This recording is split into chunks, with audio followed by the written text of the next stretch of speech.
Big Van Vader was one of wrestling's most agile big men, whose moonsaults and devastating power moves made him a superstar in both Japan and America. He went from being an NFL lineman to becoming a three-time WCW World Champion and the most feared gaijin in Japanese wrestling history. After decades of punishing his 400-pound frame with high-flying moves, Vader's body began to break down. In 2016, doctors delivered Vader a death sentence. He had just 2 years to live. The year was 1987, and professional wrestling was undergoing a seismic shift. What once was a business dominated by technically gifted performers who could go an hour in the ring was rapidly transforming into something bigger, literally. Promoters had discovered a simple truth: size sold tickets. The template for success had a name: Hulk Hogan. At 6'7" with his famous 24-inch pythons, Hogan proved that impressive physicality combined with charisma could draw unprecedented crowds.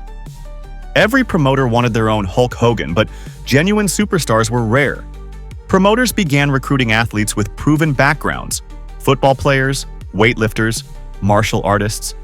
Yet most struggled with wrestling's unique demands. What wrestling needed was unprecedented: a super heavyweight with cruiserweight agility. Someone who could throw opponents across the ring one moment and fly through the air the next. Enter Leon White, a 6'5", 450-pound former NFL lineman whose journey to becoming wrestling's most feared monster began with a devastating career-ending injury. What transforms a broken football player into the embodiment of destruction in the squared circle? For White, this unexpected transformation would take him from the bright lights of the Super Bowl to the smoke-filled arenas of Japan, creating a legacy no one could have predicted. Before he was breaking backs and powerbombing opponents through tables, Leon White was dominating on the football field at the University of Colorado. His exceptional play as an offensive lineman earned him second-team All-American honors, catching the attention of NFL scouts who saw immense potential in his combination of size and athleticism. That potential turned into reality when the Los Angeles Rams selected White in the third round of the 1978 NFL Draft. White's football career seemed to be on the perfect trajectory. By his second season, he had helped the Rams reach the biggest stage in American sports, Super Bowl 14. Though the Rams ultimately fell to the Pittsburgh Steelers, White had achieved what most NFL players only dream of. His future in professional football looked bright, until fate cruelly intervened. During training camp following that Super Bowl appearance, White suffered a devastating knee injury that would ultimately end his NFL career. In an instant, everything he had worked toward was gone. The rehabilitation was grueling, and the prognosis was clear: his knee would never hold up to the demands of professional football again. What now? It's the question that haunts every athlete whose career ends prematurely. White found himself at a crossroads familiar to many former professional athletes. Still young, physically gifted, but stripped of the identity that had defined him since college. The transition from celebrated athlete to regular civilian can be crushing, and many struggle to find purpose after the roar of the crowd fades away. For 2 years, White searched for a new direction. Then, in 1985, a fortuitous connection changed everything. Brad Rheingans, a former Olympic wrestler turned wrestling trainer, saw something special in White. Where others saw a washed-up football player, Rheingans recognized a rare combination of natural athleticism and imposing size that could translate perfectly to the squared circle. Under Rheingans' guidance, White began the difficult process of learning an entirely new physical craft: the footwork, the body control, the psychology of professional wrestling. It was all foreign territory. But White attacked his training with the same dedication that had once made him an All-American, determined to prove he could excel in this new arena. By December 1985, just months after beginning his training, White made his professional debut for the American Wrestling Association. His initial ring name reflected his football background: Baby Bull. The moniker would later evolve to Bull Power, but the connection to his gridiron past remained clear. Promoters hoped that White's football credentials would give him instant credibility with wrestling audiences. But something wasn't clicking. Despite his imposing presence and growing in-ring skills, White struggled to find his identity in American wrestling. The Bull Power character lacked the distinctiveness needed to stand out in the crowded landscape of 1980s wrestling. He was big, he was strong, but American audiences hadn't yet seen what made him special. Wrestling fans had seen football players try to transition to the ring before, and many had failed to make a lasting impression. White needed something more, a character, a presence, a style that would separate him from every other big man in the business. But that transformation wouldn't happen on American soil. It would require a journey thousands of miles from home. In 1987, White joined a wrestling tour heading to Germany, where he competed for Otto Wanz's Catch Wrestling Association. For many wrestlers, these international tours were simply a way to make extra money and gain experience. For White, it would be the doorway to destiny. During those German shows, White's raw power combined with his surprising agility for a man of his size caught the attention of someone who would change the course of his career forever. Riki Choshu, a booker for New Japan Pro Wrestling, witnessed White's performances and immediately recognized the potential that American promoters had somehow missed. What Choshu saw wasn't just another big man. He saw a legitimate athlete who moved with uncanny quickness despite his massive frame. He saw a performer who could bring authenticity and danger to the Japanese rings. He saw the monster that wrestling had been waiting for. Choshu approached White with an opportunity that would transform him from a struggling ex-football player into one of the most feared wrestlers on the planet. New Japan Pro Wrestling wanted him, not as Bull Power, but as something entirely new. Something terrifying. Something Japanese audiences had never seen before.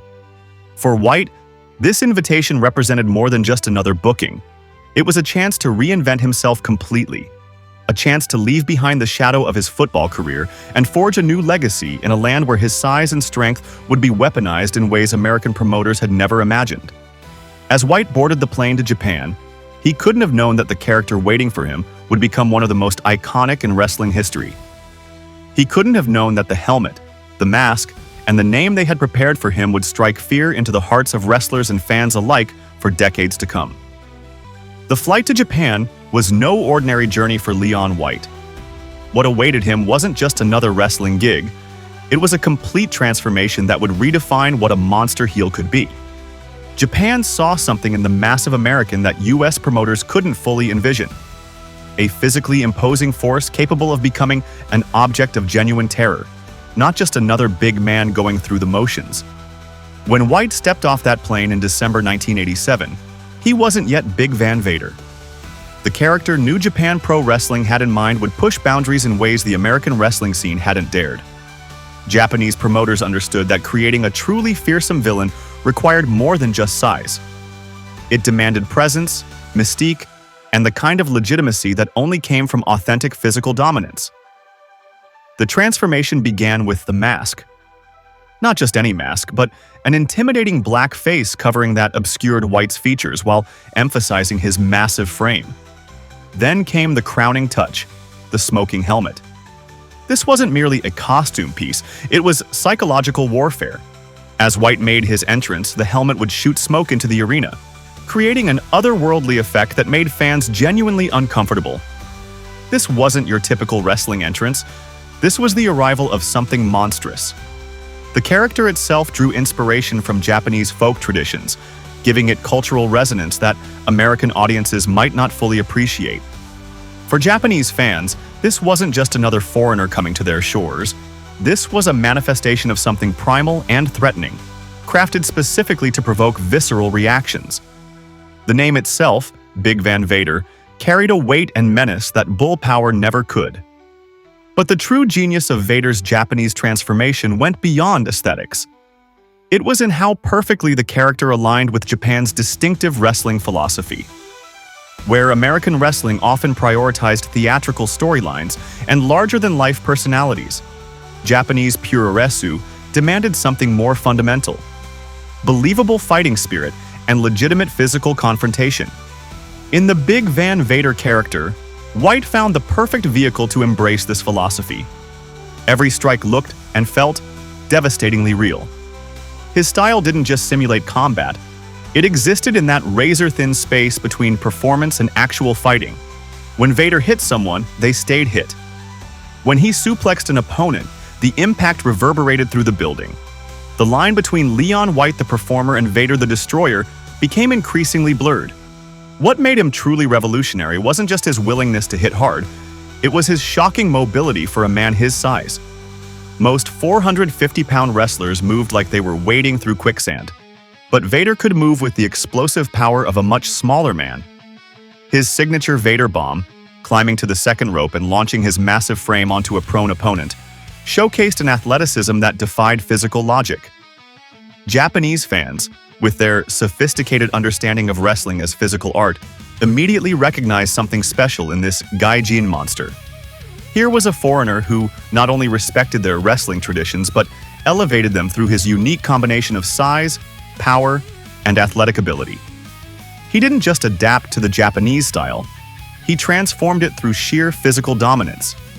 This marriage of character and capability produced moments that transcended typical wrestling fare. On April 24, 1989, Vader achieved something previously unthinkable when he defeated Shinya Hashimoto to become the IWGP Heavyweight Champion, the first foreign wrestler ever to hold Japan's most prestigious title. In a wrestling culture where national pride and fighting honor were central themes, allowing a gaijin to capture their crown was the ultimate acknowledgement of Vader's extraordinary impact. This wasn't just a booking decision, it was a cultural milestone that broke long-standing barriers in Japanese wrestling. For promoters to entrust their championship to a foreigner spoke volumes about Vader's exceptional ability to connect with Japanese audiences through his physical intensity rather than promos or character work. He communicated through the universal language of legitimate toughness. What made Vader's achievement even more remarkable was how he earned Japanese fans' respect despite being positioned as their ultimate adversary. They didn't cheer for him, they feared him. But that fear came with profound respect. His matches became must-see events precisely because they blurred the line between scripted entertainment and genuine physical confrontation. When Vader stepped through the ropes, the stakes felt higher, the danger more palpable. His hard-hitting approach perfectly aligned with Japanese wrestling's emphasis on strong style, a philosophy that valued realistic striking and submission work over theatrical flourishes.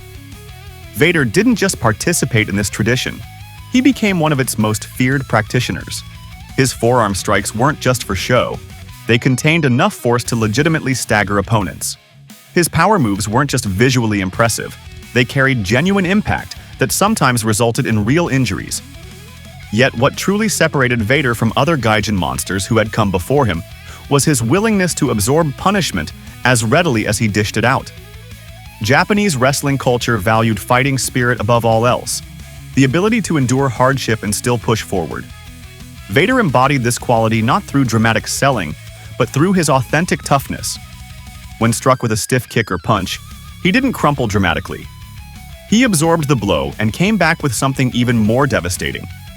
This combination of believable offense and credible defense made Vader uniquely captivating to Japanese audiences. They recognized in him something rare, a foreign villain who understood and respected their wrestling traditions enough to fully embody them. He wasn't playing a character who could absorb punishment. He was demonstrating authentic toughness that couldn't be faked. As his reputation grew throughout Japan, Vader became more than just another foreign heel passing through. He became a measuring stick, the ultimate test for any Japanese wrestler looking to prove their own fighting spirit. To stand toe-to-toe with Vader and survive was to demonstrate legitimate toughness. To defeat him was to achieve wrestling immortality. What began as a simple character transformation had evolved into something far more significant. Vader had become a revolutionary figure in Japanese wrestling, combining elements that had previously seemed incompatible. He offered the intimidating size that American promotions valued, along with the legitimate physicality that Japanese audiences demanded. He could deliver both spectacular power moves and believable striking exchanges. He could be both a monster heel and a respected fighting champion. This perfect synthesis of traits made Vader not just successful but truly transformative within Japanese wrestling. He didn't just fill a role, he expanded the possibilities of what a gaijin monster could be. Before Vader, foreign heavyweights in Japan were often one-dimensional attractions. After him, they had a new standard to live up to, one that required not just size but athletic ability, not just presence but legitimate physical credibility. Vader's character revolutionized what a gaijin monster could be, but the man behind the mask possessed something even rarer, a pain threshold that defied human limits. Most wrestlers build reputations on carefully crafted personas, but Leon White's legend was forged in moments of genuine, jaw-dropping toughness that blurred the line between character and reality. April 24, 1990, at the Sumo Hall in Tokyo. What should have been just another championship defense for Vader against Stan Hansen instead became the night that cemented his superhuman reputation forever. During an exchange of stiff shots, standard for a Japanese strong-style match, Hansen's thumb caught Vader directly in the eye. This wasn't a worked spot or planned moment. The impact was so severe that Vader's eyeball was literally forced out of its socket, hanging against his cheek. For any normal human being, this would mean immediate medical attention. The match would stop. The injury would likely end a career. But Vader wasn't a normal human being. As officials rushed to check on him, Vader did something that still shocks wrestling historians to this day. He reached up, physically pushed his displaced eyeball back into its socket with his own fingers, and demanded the match continue. Let that sink in for a moment. With his eyeball dangling from the socket, Vader's first instinct wasn't to seek medical help. It was to manually reinsert it and keep fighting. The Japanese crowd, already accustomed to incredible displays of fighting spirit, watched in stunned silence as this American monster refused to acknowledge what should have been a catastrophic injury. This wasn't the carefully choreographed violence that defines professional wrestling. This was a moment of legitimate, horrifying trauma that Vader simply decided to work through. And work through it he did, finishing the match despite sustaining an injury that would send most people into shock. What makes this story even more remarkable is that it wasn't an isolated incident. Throughout his career, Vader displayed an almost incomprehensible tolerance for pain that went far beyond professional toughness into something almost mythological. He routinely worked through broken ribs, wrestling full matches while struggling to breathe. He shrugged off hand injuries that would have sidelined other performers for months.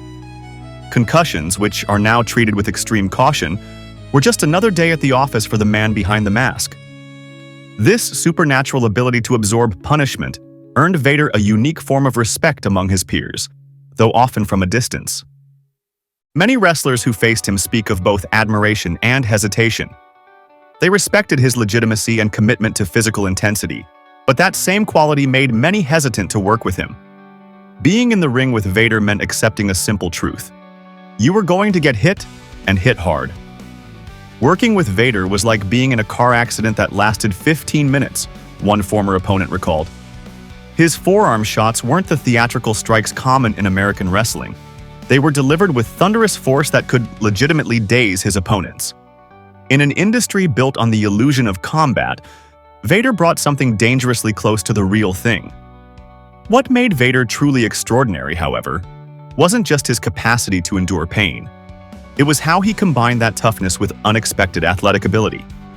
The physics seemed impossible.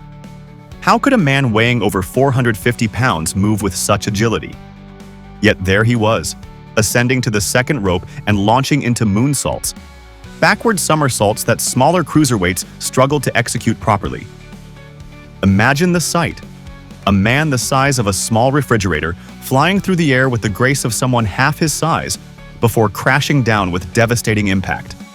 It wasn't just impressive, it was revolutionary. Before Vader, big men were expected to be plodding powerhouses who relied on size alone.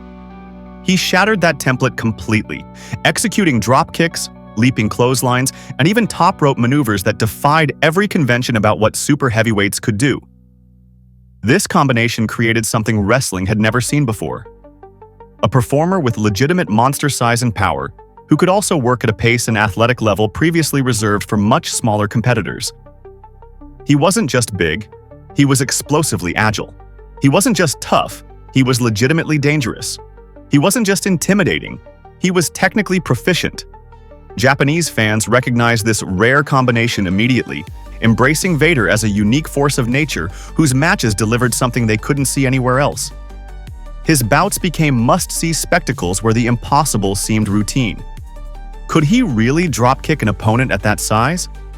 Could he really absorb that much punishment without flinching? The answer was always yes, defying expectations with every performance. While his character work was compelling, the smoking helmet, the intimidating mask, the fearsome presence, it was this foundation of legitimate physical anomaly that gave Vader's persona its undeniable authenticity. He wasn't playing a monster. In many ways, he was one. The lines between Leon White, the performer, and Vader, the character, blurred into something wholly unique in wrestling history. This authenticity translated into an aura that few wrestlers have ever achieved. When Vader entered an arena, the atmosphere changed. This wasn't just another big man playing tough. This was someone who had proven, in the most graphic ways possible, that his toughness was horrifyingly real. That eyeball incident wasn't just a story told by wrestling fans. It was documented reality, captured on film for anyone brave enough to watch. As news of Vader's Japanese exploits began filtering back to American wrestling fans through tape trading and wrestling publications, anticipation built about what might happen when this force of nature eventually returned to American shores. How would audiences accustomed to the more theatrical presentation of American wrestling respond to someone whose approach was so legitimately physical? What would happen when Vader's uncompromising style collided with American expectations? The whispers about Vader's Japanese dominance had reached American shores, but WCW fans were about to experience something far more terrifying than rumors. When a 450-pound mastodon, who could legitimately end careers, stepped into an American ring. On January 19, 1990, the entire wrestling landscape was forced to change around one unstoppable man. WCW executives knew exactly what they had acquired: a monster with credibility. But even monsters need direction, which is why they paired Vader with the legendary Harley Race as his manager. This wasn't just smart booking, it was strategic brilliance. Race, a former 8-time NWA World Champion, lent instant legitimacy to the masked behemoth. When Race spoke about Vader's destructive capabilities, fans believed him because Race himself was known as one of the toughest men in wrestling history. American audiences had never seen anything quite like Vader before. While the theatrical American style of the era focused on larger-than-life characters who mostly protected each other in the ring, Vader brought something entirely different: an uncompromising physical intensity that made viewers uncomfortable. His matches weren't just performances, they looked like genuine assaults. Each thunderous blow echoed through arenas, making fans wince and wrestlers in the back reconsider their career choices. Vader's reputation as a stiff worker who laid in his moves with full force added to his mystique, noted one wrestling historian who followed his career closely. This wasn't kayfabe or an act. Opponents genuinely feared working with him because the pain would be real.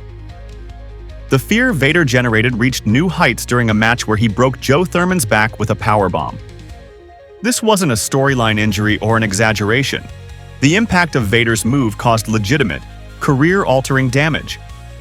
Word spread quickly through the locker room. Be careful with Vader or pay the consequences. Suddenly, when Vader stood across the ring from an opponent, the tension in the arena was palpable.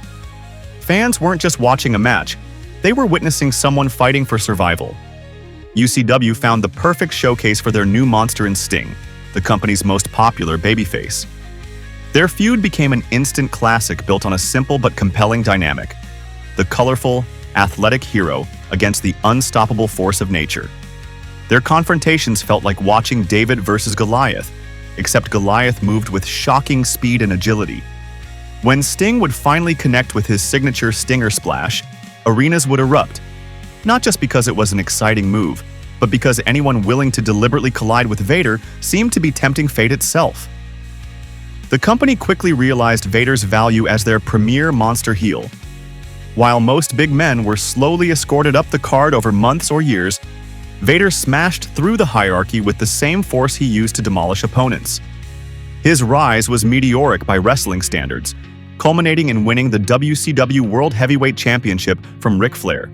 the standard-bearer for American wrestling excellence. This wasn't just any title change. For Vader to defeat Flair, the most respected technical wrestler of his generation, sent a powerful message.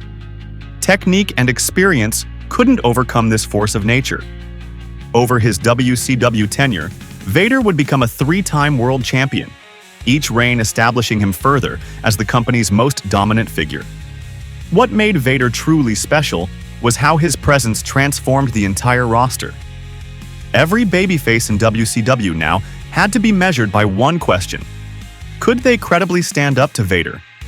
Those who couldn't were relegated to mid-card status, while those who stepped up to the challenge were elevated through their willingness to face the monster. WCW literally restructured their hero hierarchy based on who might believably survive in the ring with him. Fan reactions to Vader were unlike those for any other heel.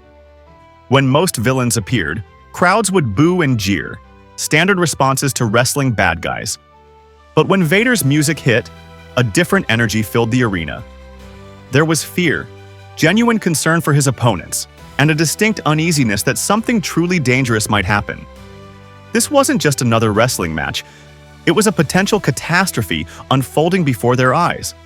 Vader's dominance created a unique problem for WCW bookers. How do you create suspense when your monster seems unbeatable? The solution came through psychological storytelling that focused on the courage of his opponents rather than their physical chances. When Sting, Dustin Rhodes, or Davey Boy Smith stood across from Vader, the story wasn't about whether they could overpower him, but whether their heart and determination could somehow find a way to survive and possibly triumph. Television audiences grew as Vader's reputation spread. Casual viewers who had drifted away from wrestling returned to witness this phenomenon for themselves. Was there really a 450-pound man who could perform moonsaults? Could someone that large move with such devastating speed? The curiosity factor alone drove ratings, but it was the legitimate aura of danger surrounding Vader's matches that kept viewers coming back. Behind the scenes, Vader's presence created a fascinating dynamic. While many wrestlers feared working with him, others specifically requested matches, seeing a program with Vader as career-defining. If you could survive, or better yet, look competitive against him, your stock in the industry immediately rose. Few accolades meant more in early 1990s WCW than hearing locker room veterans say, "He stood toe-to-toe with Vader." WCW's creative team quickly discovered another benefit to having Vader on the roster. He made wrestling feel real again. In an era when fans were becoming increasingly aware of wrestling's predetermined nature, Vader's matches had a believability that others lacked. When he hit someone, it looked and sounded like it hurt because it genuinely did. This authentic quality became WCW's competitive advantage during a difficult period for the industry. As Vader's reputation for physical brutality grew, so did the anticipation for what would happen when someone decided to fight fire with fire. The wrestling world didn't have to wait long. A particular opponent was emerging, someone with a legendary pain threshold and willingness to suffer that matched even Vader's capacity to inflict damage. This wasn't just another challenger. This was someone who would purposely seek out punishment that would make normal wrestlers quit the business entirely. Enter Cactus Jack, a man who didn't just survive pain, he craved it. While most wrestlers prayed to escape Vader's brutality, Foley had a different strategy: demand more punishment than even the monster was comfortable delivering. Their collision in WCW wasn't just a feud. It was legitimate combat disguised as entertainment that would permanently change wrestling's landscape. When Mick Foley first stepped into the ring against Vader in WCW, nobody could have predicted what would follow. Foley, wrestling under his deranged Cactus Jack persona, wasn't interested in technical wrestling displays. He wanted violence, and in Vader, he found the perfect dance partner. Their initial encounters immediately stood out for their unrelenting physicality, creating a stark contrast with what audiences had grown accustomed to seeing on American television. As their rivalry intensified, so did the violence. Their matches became showcases of punishment that blurred the line between scripted entertainment and actual combat. While most feuds of that era featured carefully choreographed sequences, Vader and Foley seemed determined to one-up each other with each brutal encounter. Body slams on concrete, steel chair shots, and devastating power moves became standard fare in their battles. The infamous Lost in Cleveland storyline demonstrated just how far WCW was willing to push the envelope with this feud.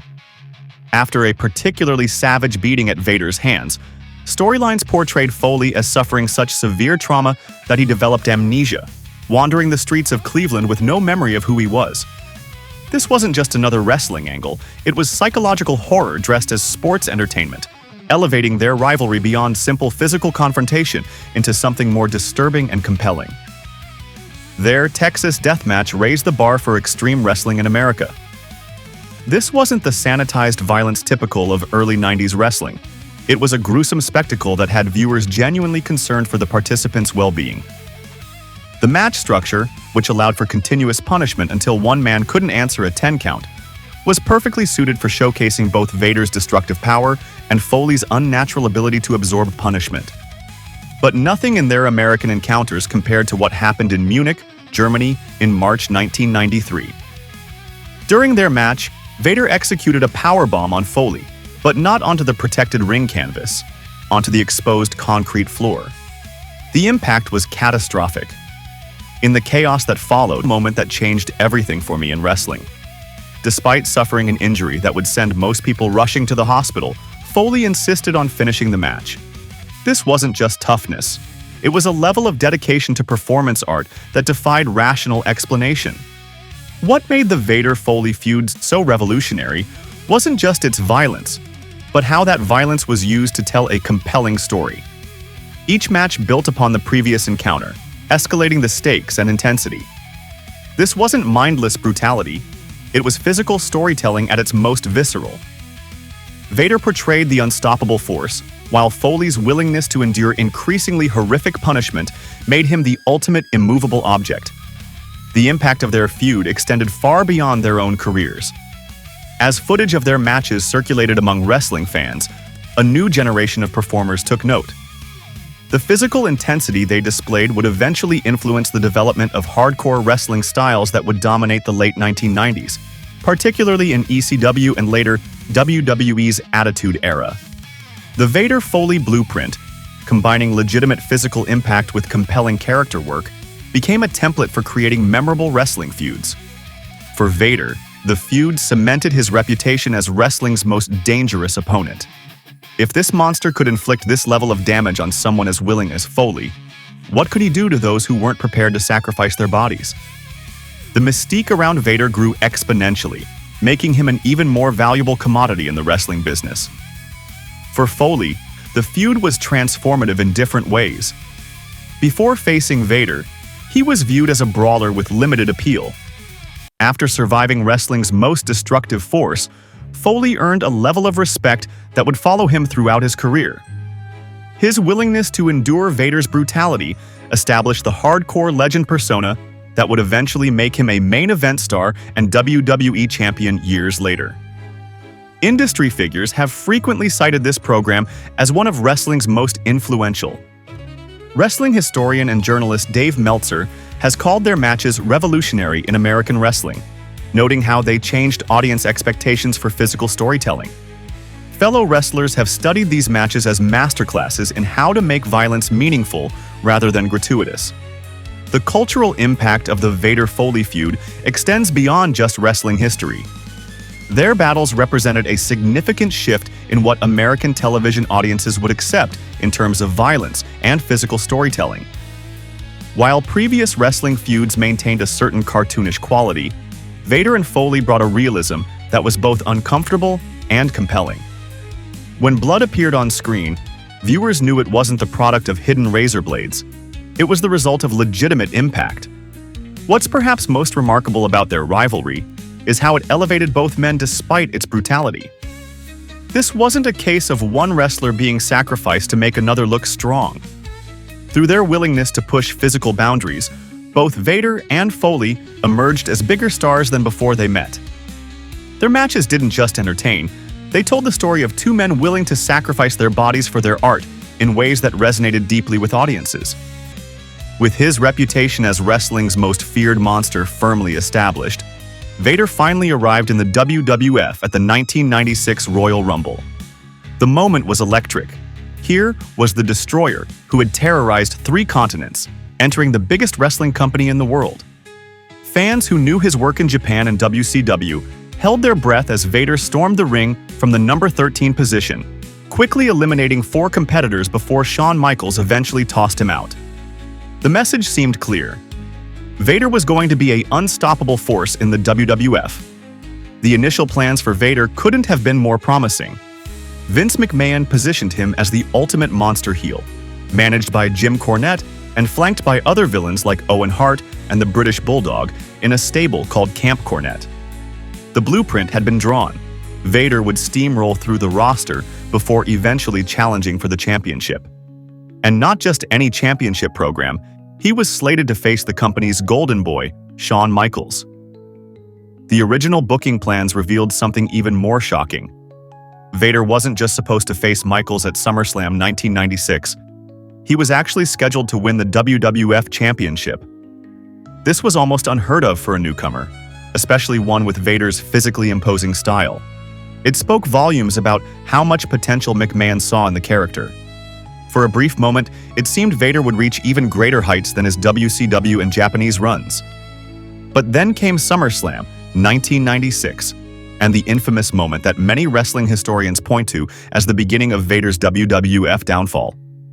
During their championship match, a miscommunication occurred, and Michaels, known for his backstage political power and mercurial temperament, broke character and openly yelled at Vader in the middle of the match.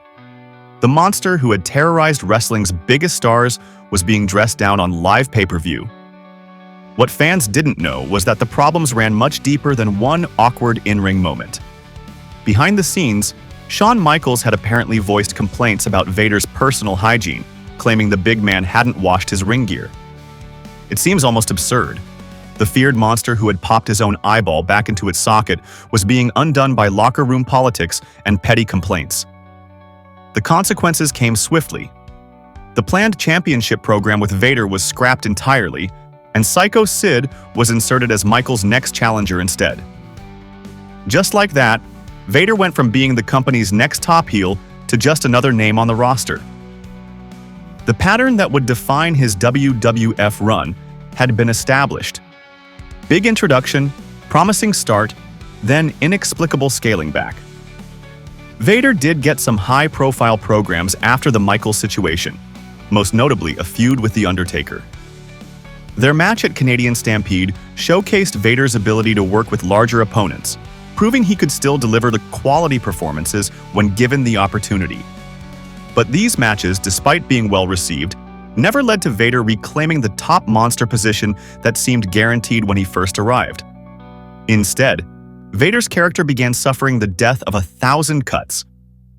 Vince McMahon, notorious for wanting to put his own stamp on established wrestlers, reportedly pushed to rename Vader as the Mastodon. It was a baffling suggestion.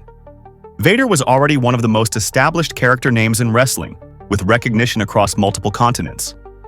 Though Vader successfully resisted this particular change, it symbolized the fundamental misunderstanding of what made him special.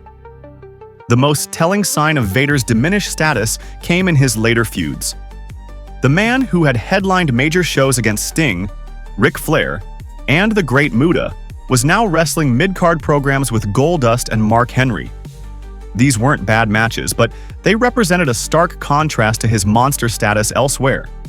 The most physically intimidating performer in wrestling had somehow become just another heel, scrambling for television time. By 1998, the frustration had clearly boiled over.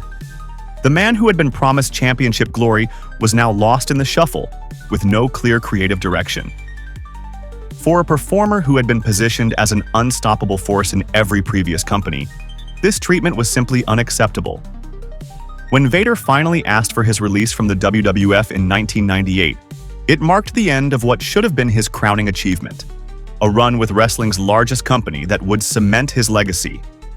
What makes Vader's WWF tenure so fascinating isn't just that it failed to meet expectations, but rather how it failed. This wasn't a case of a wrestler not connecting with the audience or delivering poor performances. Vader was still capable of the same physically intense matches that had made him famous. The crowd still reacted to him as a credible monster. The disconnect existed entirely in how the company positioned him compared to what made him successful elsewhere. In many ways, Vader was a victim of the WWF's tendency to reshape performers in their own image. The complexity and authenticity that made Vader special in Japan and WCW, the legitimately scary intensity, the shocking athleticism for his size, the uncompromising physicality, were all watered down in favor of a more standardized WWF heel presentation. They had taken a unique talent and tried to make him just another big man. The bitter irony is that Vader's time in the WWF coincided with the company's shift toward a more adult-oriented, physically intense product that would become the Attitude Era. The real Vader, the uncompromising, legitimately frightening force who had terrorized Japan and WCW, would have been perfect for this new direction. Instead, by the time the WWF fully embraced this edgier approach, Vader was already on his way out the door. The WWF may have squandered Vader's potential, but his career was far from over. In a fascinating twist of fate, the same uncompromising style that got him in trouble in America would make him the subject of underground wrestling worship in the internet age, turning a failed run into merely one chapter of a legendary career. When Vader walked out of the WWF in 1998, he wasn't retreating in defeat. He was returning to the place where he'd always been royalty. Japan welcomed the mastodon back with open arms, treating him like the conquering hero American promoters had failed to recognize. The contrast couldn't have been more stark. While Vince McMahon had relegated him to mid-card status fighting guys like Goldust, Japanese promotions immediately restored him to main event prominence. The reaction from Japanese fans told the whole story. These weren't audiences politely applauding a former star. These were the same passionate crowds who remembered the man who once caused riots after defeating Antonio Inoki. They hadn't forgotten the monster who terrorized their heroes.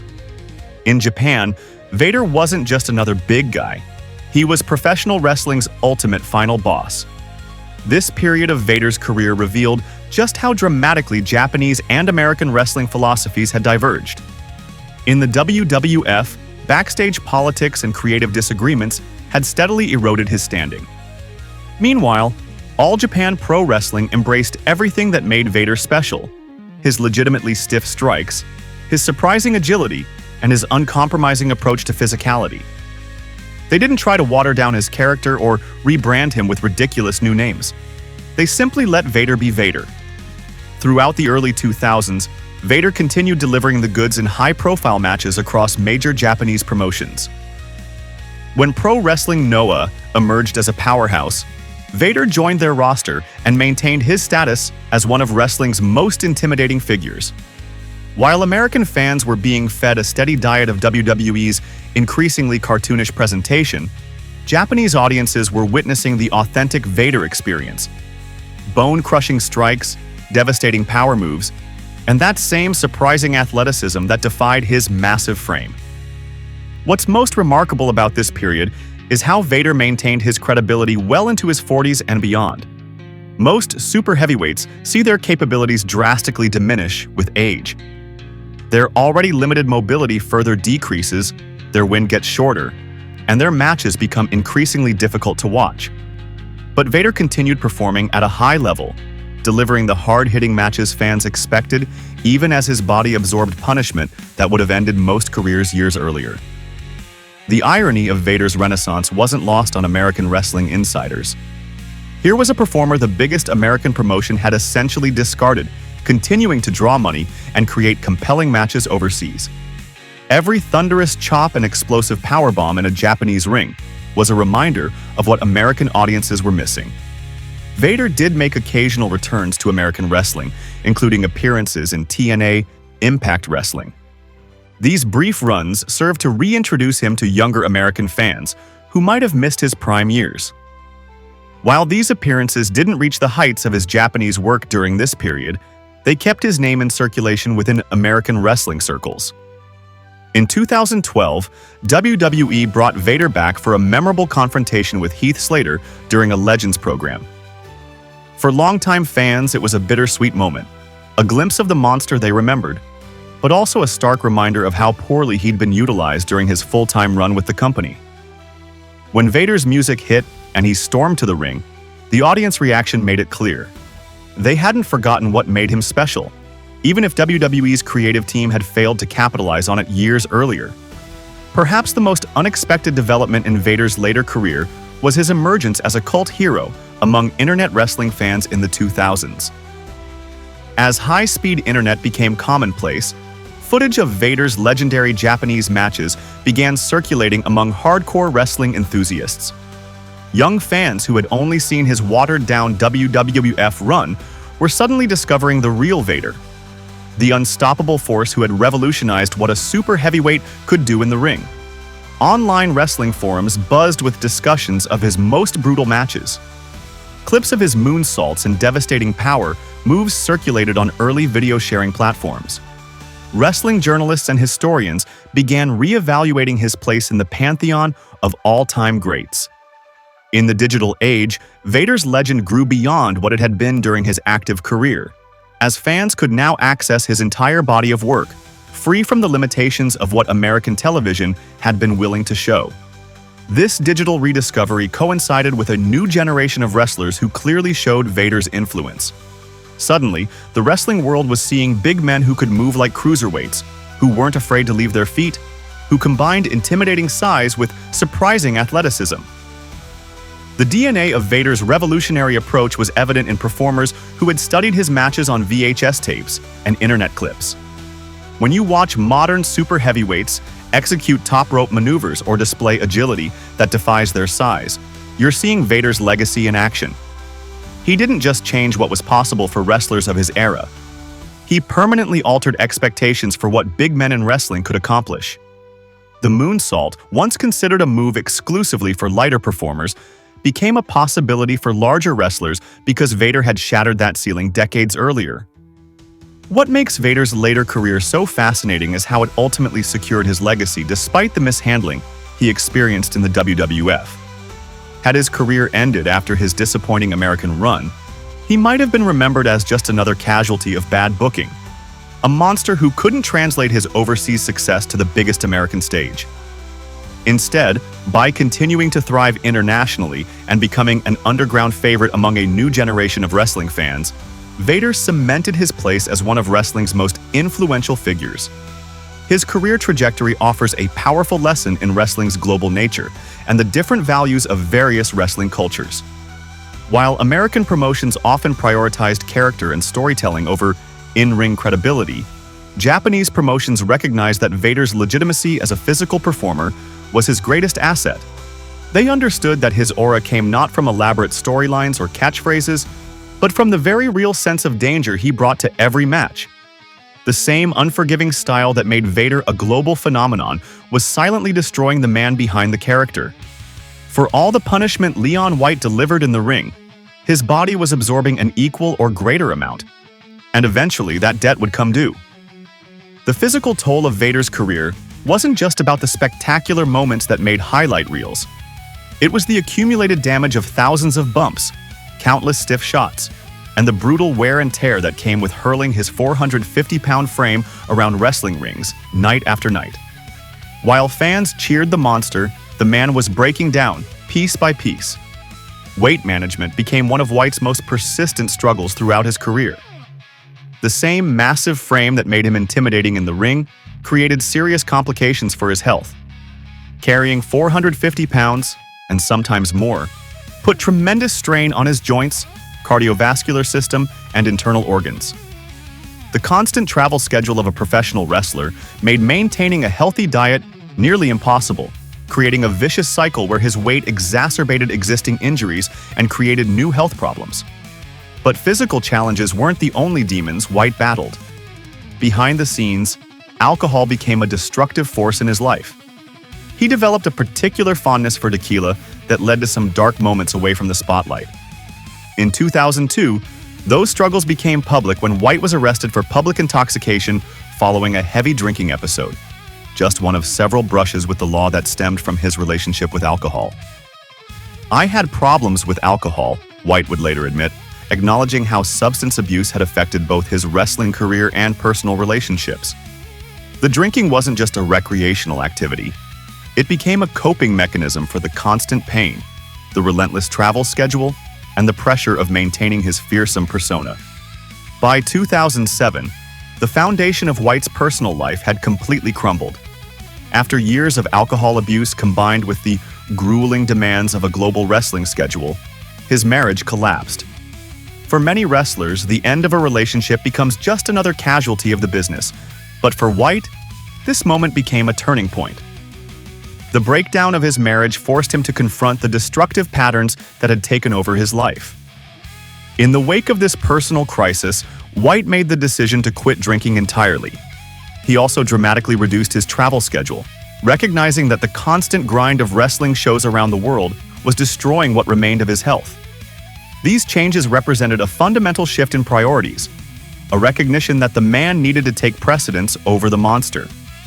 But sometimes life doesn't allow for second chances. In 2016, White was involved in a serious car accident that triggered a cascade of health concerns. What might have been a manageable incident for someone else became the catalyst for a devastating diagnosis for the wrestling legend. Doctors delivered the news that would have broken many men. White was suffering from congestive heart failure. With the directness that had characterized his in-ring persona, White shared this news with fans through Twitter. "Told by two heart doctors that my heart is worn out from football and wrestling," he wrote. "I have 2 years to live." The prognosis was blunt and terrifying. Doctors had given one of wrestling's most fearsome figures a definitive countdown clock on his remaining time. How does someone respond to being told they have 2 years to live? For White, the answer was pure Vader. Rather than retreating from public life or spending his remaining time in quiet reflection, he approached his diagnosis with the same determination and fighting spirit that had defined his wrestling career. Fans were stunned when, despite his diagnosis, White continued to accept occasional bookings, stepping into the ring even as his health deteriorated. This decision horrified many fans and fellow wrestlers who feared watching a legend collapse in the ring. But for White, wrestling wasn't just a job. It was fundamental to his identity. The man who had pushed through matches with an eyeball hanging out of its socket wasn't about to let heart failure keep him from the only life he truly understood. It was a final act of defiance against mortality, a refusal to go quietly that perfectly encapsulated the spirit that had made Vader such a compelling figure. In the ring, Vader never surrendered to pain or fear. Facing death, Leon White showed that same unyielding determination. The monster and the man had become inseparable, for better and worse. White's struggle with heart failure became symbolic of a broader truth about professional wrestling. The business takes far more from performers' bodies than fans ever fully comprehend. For every spectacular moment that brings crowds to their feet, there's a physical price that continues long after the cameras stop rolling. The same performances that build legends often ensure those legends won't live to enjoy their elder years. Wrestlers of White's era entered the business with little understanding of the long-term effects their chosen profession would have on their bodies. There were no concussion protocols, no wellness policies, and certainly no one advising super heavyweights about the combined dangers of their size, their style, and the grueling schedule they maintained. They simply performed until they couldn't anymore, often turning to painkillers, alcohol, or other substances to push through another night. For White, the reckoning came later than it might have, a testament to his extraordinary physical constitution. But when it arrived, it came with the finality of a doctor's prognosis that left no room for interpretation. 2 years.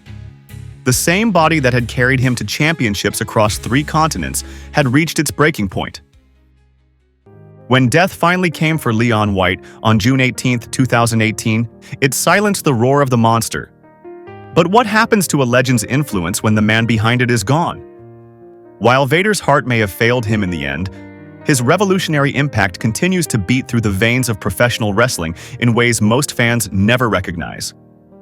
The final chapter of Vader's story began with one last battle, this time on the operating table. In 2018, White underwent open heart surgery, a desperate attempt to address the heart condition that had been slowly claiming his life. At 63 years old, the body that had seemingly defied human limitations for decades finally reached its breaking point. The surgery that was meant to extend his life instead became his final match, one even Vader couldn't power through. What followed was something remarkable. A wrestling world divided by promotions, countries, and styles suddenly united in grief. Wrestlers from WWE, New Japan, independent circuits, and retirement all shared stories of the man who had changed what it meant to be a giant in the squared circle. These weren't just the obligatory rest in peace messages that follow any wrestling death. They were deeply personal reflections on a performer who had genuinely altered the trajectory of the business. But such a performer may never emerge again. Vader was a product of his time, working in an era when wrestling still maintained some mystery, when global styles were just beginning to cross-pollinate, when a performer could build different characters in different territories. The industry has changed too much for another Vader to follow the exact same path. What remains instead is his influence, distributed across generations of performers who each carry a piece of his legacy. Every time a big man flies through the air, every time a monster heel works at a pace that defies expectations, every time a super heavyweight executes a technical move with surprising grace, Vader's vision for what wrestling could be lives on. Like and subscribe for 100 years of luck. Until next time.